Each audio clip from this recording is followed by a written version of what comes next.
2025년 3일교회 사순절 묵상 4월 16일 수요일 사순절 묵상입니다. 고난 속에서 품는 거룩한 마음, 간직한 말씀 히브리서 12장 2절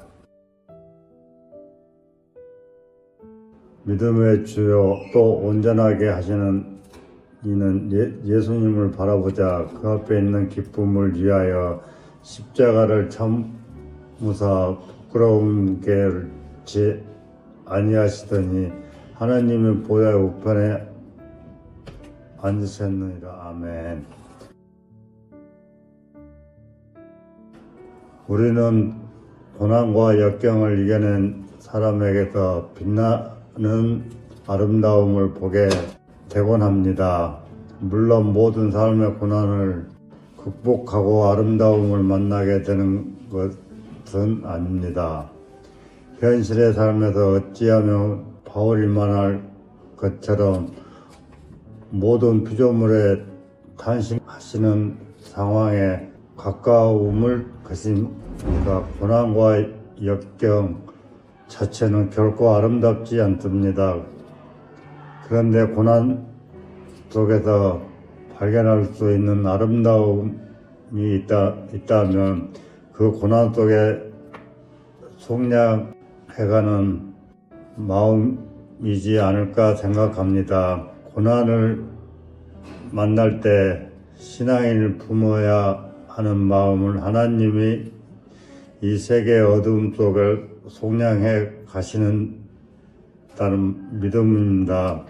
그것은 신앙인이기에 품을 수 있는 거룩한 마음입니다. 히브리서 저자는 고난이 하나님의 당신의 마음을 자녀에게 주시는 것이요 따라서 고난을 하나님의 자녀 중이라고 말합니다.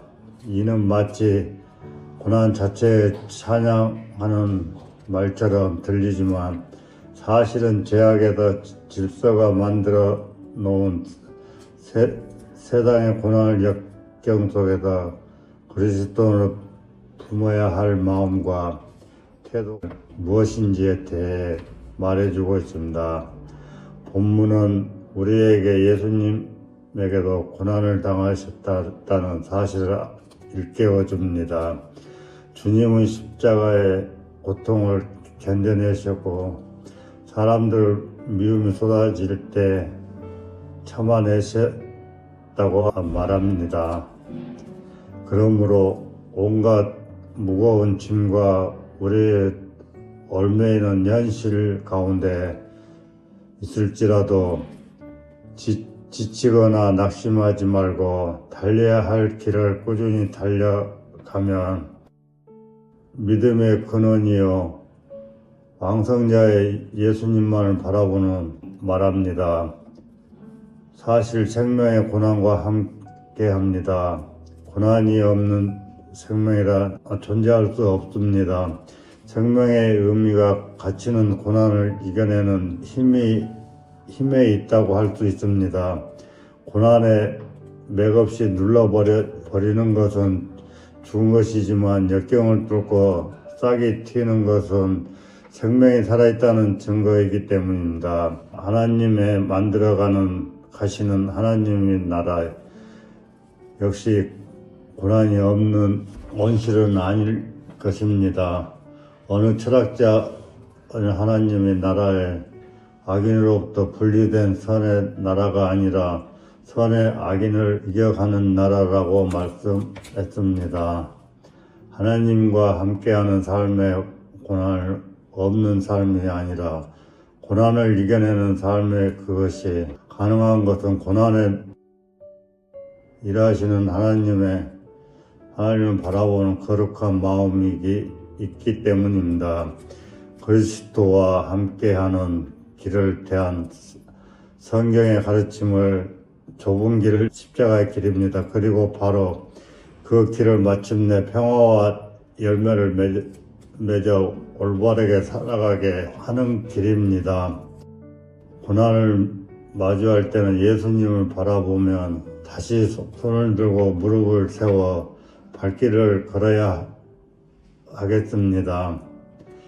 고난을 만날 때 오히려 거룩한 꿈을 품고 생명의 기운을 고난의 세계를 속량해 가시는 놀라운 하나님의 일삼에 참여하는 것이 그것이 신앙인 길입니다.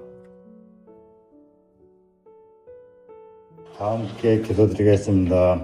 하나님, 우리가 고난 가운데 있을 때 믿음의 근원이시면 온전케 하시는 하나님 바라보게 하소서. 이 죄악된 세상의 구원을 위해 일하시는 하나님을 향한 거룩한 마음을 품게 하시고 선으로 악을 이기며 예수님의 길을 따라 걷게 하소서. 예수 그리스도 이름으로 기도드립니다. 아멘.